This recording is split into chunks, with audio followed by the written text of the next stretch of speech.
All right. All right, so we will be going over offers and commissions and how to get your DA, which is your disbursement authorization, which is your checks at closing. So the first thing always is starting with a contact. So you want to make sure that contact is in your account. If you don't have them in your account already, you're going to hit add contact. I am going to pull up an existing contact that I already have. From here, over on the right side, you have opportunities. If there was not one already created, you would click create an opportunity. It pulls in all the information from the contact card. If this was a listing, I would change it to the address of the listing. It just makes things a little more organized for you. In this section, when it's asking for custom tags, it's asking for tags that pertain to the opportunity. So in these examples, I would use, for example, if it was a cash buyer, I would use cash. If they wanted a mobile home, I would put mobile home. If it was land only, if it was an investor, anything that helps you identify the type of transaction is what I would use this custom tag section for. You need to pick an estimated closing date. Even if you don't know, go out a couple months, select a random date. And the only other thing that is mandatory to fill in is the commission rate. If you have a listing, of course, you know the commission rate. If it's a buy side, you can put in whatever you'd like. I generally put in around 2.5 because it's either going to be 2.5 or a little more or a little less. So that gives me a roundabout what my commission could be. You can always go back and change it. So don't feel like this is set in stone. It just needs to be put in to create the opportunity. I've already created one. So from here, after you create one, it'll pop up like this. And you can quickly click on that and get taken into the opportunity. So, sorry, getting a message. Okay. So from here, this is all about getting from paperwork to close. So you want to make sure you have as much of this filled out as possible as you're going through the process. The more you put in, the easier it gets as you're going through because it pulls in a lot of the data. So if you don't have the property information filled out, make sure you click the pencil and you fill in more information. Then next is documents. So in most cases, I don't think it'll let me uncheck. In most cases, when you start, there's going to be nothing here. It's going to say start a transaction instead of go to a transaction. And it's going to ask you to pick what type of transaction is this. Most of the time it's residential. So when you click residential, it gives you all a checklist of everything that is needed for compliance. So anything that says required here is required for you to attach and must be submitted to compliance. So for example, this is a listing. I go out, I get my listing agreement signed. In that listing agreement, everything that says required should have been signed and should have been in your listing packet. If you're doing it digitally and you're doing it through DocuSign, then you would hit the go to start a transaction button and it'll bring you into DocuSign. A quick note, 100% make sure before you go into DocuSign and just randomly start doing anything, you must create the opportunity and you must do start a transaction because it will create a room in DocuSign that is attached to this contact. If you go into DocuSign on your own and start getting contracts signed, It's going to be over here in another room, not attached to this client. So then there'd be additional steps and it just gets more complicated. So best practice thing to always remember, start the transaction in the opportunity before you ever go to DocuSign. So to get to DocuSign from here, simply click Go to Transaction. It's going to bring you into DocuSign. And it's going to bring you into the room associated to this contact. Okay. It's doing an extra authorization here. So let me go to my email, get the code.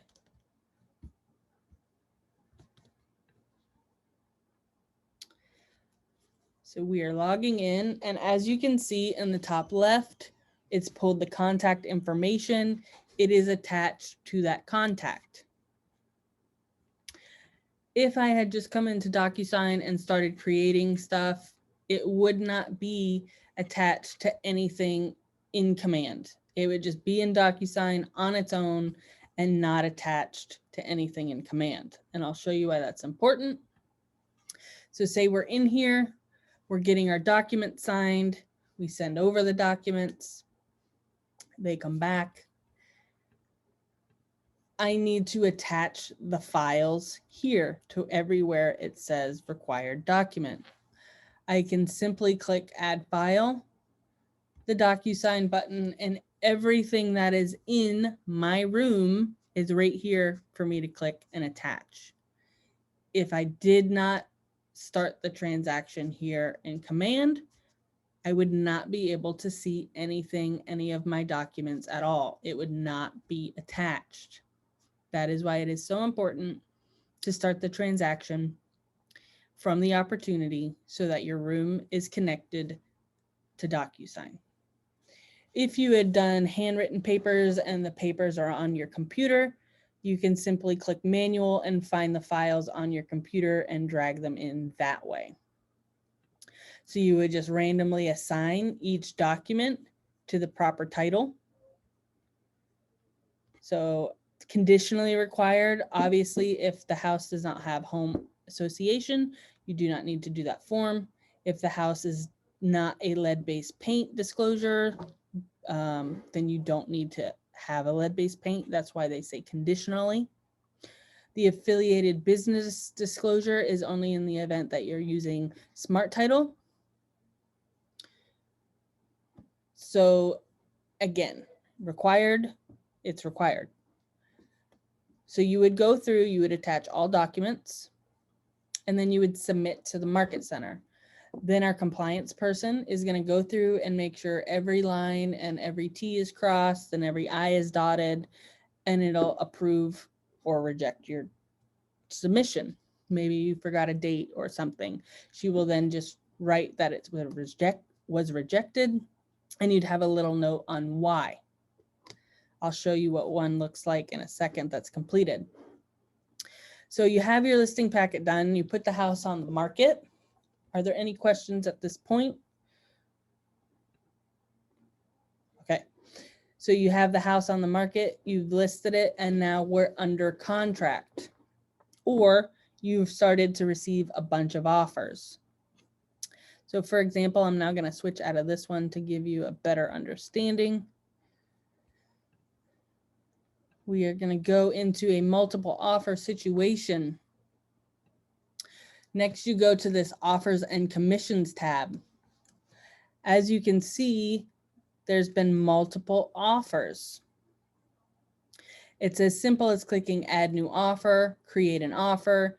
It'll ask for simple information like the date on the contracts, of the closing information. It pre-fills in the right side, but you will need the other. So if you have the seller, you will need buyer info. The only thing needed that is required is the buyer's name and the buyer's agent's name. Everything else is not required. It's up to you how much you want to fill out. From there, the next thing you fill out, oh, I gotta fill this in, sorry.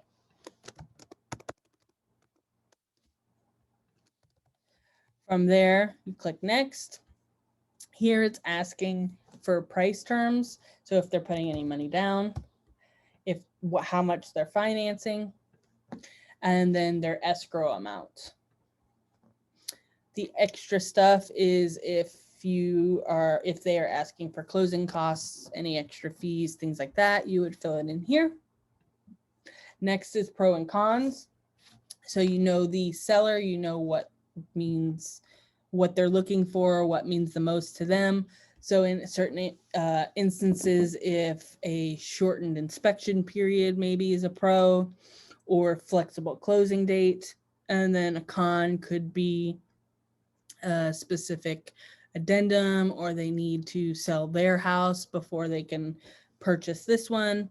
You can fill this in, and I will show you why. I'm going to click out of this. So for example, we now have all these multiple offers. You can select them all and click compare offers. It'll take all that information you just entered and create a nice spreadsheet for you. So you can easily present all offers to your client instead of taking 13 pages of each contract to that client and going over each contract. You have the ability to crunch it down, give them a spreadsheet to look at, and then again, the pros and cons come up here. Pre-approval, all the dates are important, and then you can make your client can make a better judgment of which offer they want to select. From here, you can download it and email it to them. You can click email and send it right over. You can download and print it and have that to discuss it with your client. Once you have gone and accepted one of the offers, you will get this Manage Commission button. You click that Manage Commission button and it brings you in here to the commissions. Let me edit something real quick.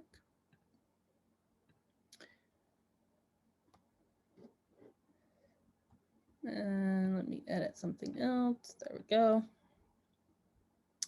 So for example, you put your commission rate in at the beginning. It hasn't changed. We have a price that we put in the offer. This is the offer that was accepted. It's breaking down your commission. It has 3% of the total price is the $6,000. And then down here, it takes out what any team splits, company splits, anything like that comes out here. And you can track it in real time and see how close you are to capping. The yellow is what you would be at if this deal closed. This is how much further along you would be toward your cap. Then if you had, say you were on a team and you needed to pay your rainmaker, you would do that by clicking Edit Agent Payment. You would scroll down here. Because they are inside the market center, you would click Inside Referral. You would calculate whatever the percent is that you have your agreement with them. I'm just going to put in 10%. And then you would pick that agent to pay. You would click that and you would hit Add. Now you can see there that I would be paying David's Coins. I click Save. And now over here, it shows the breakdown of paying myself and paying David, my possible rainmaker, if I was on his team. Any questions about that part of it?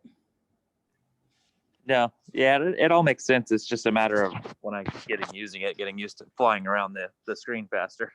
Right. In the event that you are on the buy side, and you're working with an agent that has one of those ridiculous MLS fees where it says you are to get 2.5% minus $295. You have to pay them that $295. So what you do is you take it off your total commission. I'm going to say the fee was $300 to make it easy. I'm going to edit. I'm going to minus $300 and change the amount. Oops. Here. I'm going to click Save. Now it's telling me something doesn't match. Up here, I've corrected the amount, but I have not taken into account down here. So I need to go back here as well and click calculate, and it makes it equal. And now I can click save. So now that error goes away, and I've paid that junk fee of $300 to the buyer's agent.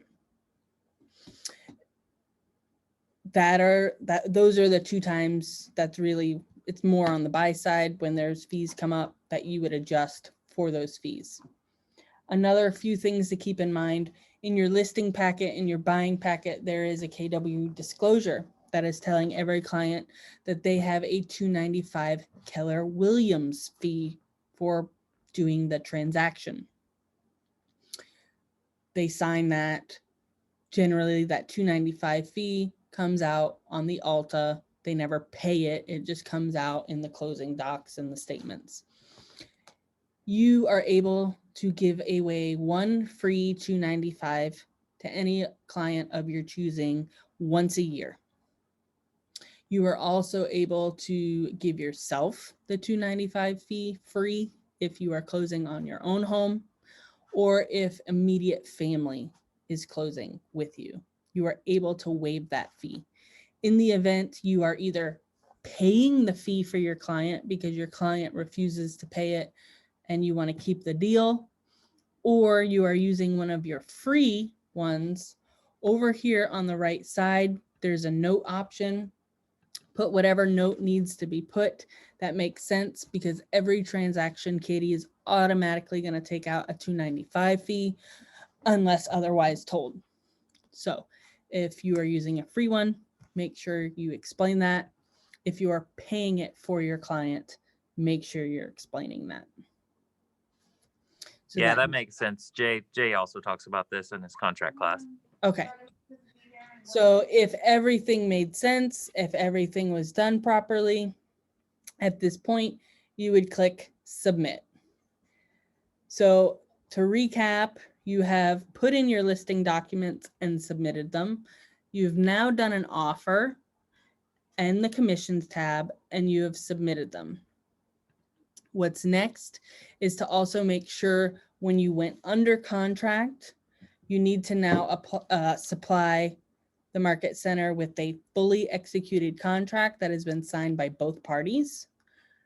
The property disclosure that is now signed by both parties, and proof that the listing is pending in MLS. Those are the only additional things required once you go under contract. And then you would click submit to Market Center again so they can check your documents for you. Now, once all that is finished, you submitted the commission. We're about 5 to 3 days away from closing. Your file should look similar to this. Your documents should all be approved and all be sent. In the event it was rejected, you would see this here, and it would explain in detail what needs to be done or why your document was rejected. In the event something was rejected and you need to get it fixed, say I needed to fix something on the property disclosure, then you can click and replace it with the new document. And then that's when you would resubmit it up here. So now we're waiting for the DA. If you go to your closed folder, and again, this is after you've submitted your commissions tab and after these have been approved, a few days after you submit your commissions tab, Katie will apply the DA and it'll magically appear right here. You would click the file. From here, you would print it or download it and then give it to the title company so that on the day of closing, your checks are ready. On the day of closing, when you get your checks, it'll come in a packet. It will not only be your check, it'll be the Market Center's check. If you have a team, it'll be a check for your team. It'll be a packet of checks. It is your responsibility to come in and give those checks to Jonelle at the front desk, along with all your paperwork, so that she can close it out and make sure everybody gets the checks that they are supposed to get. So that is how you get. Yeah, that's how you get a DA. Are there any other questions about it? I don't think so. So the main thing that we're learning overall today is that you have to start this first before you do the DocuSign. That way it all flows correctly. Right. If you accidentally don't do it the proper way, and there was this random folder over here that had all your documents in it, you can select the documents that you need and click move. And you Mhm. are able to move them to the room once you've created the room that is attached to command. If you still have not created a room, then don't move it, because it's wherever you move it is still not going to be linked.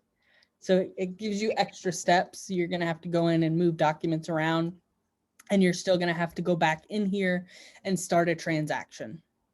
Right. You just have to do it all manually instead of it doing it. Right. Yep. All right. If there are no more questions,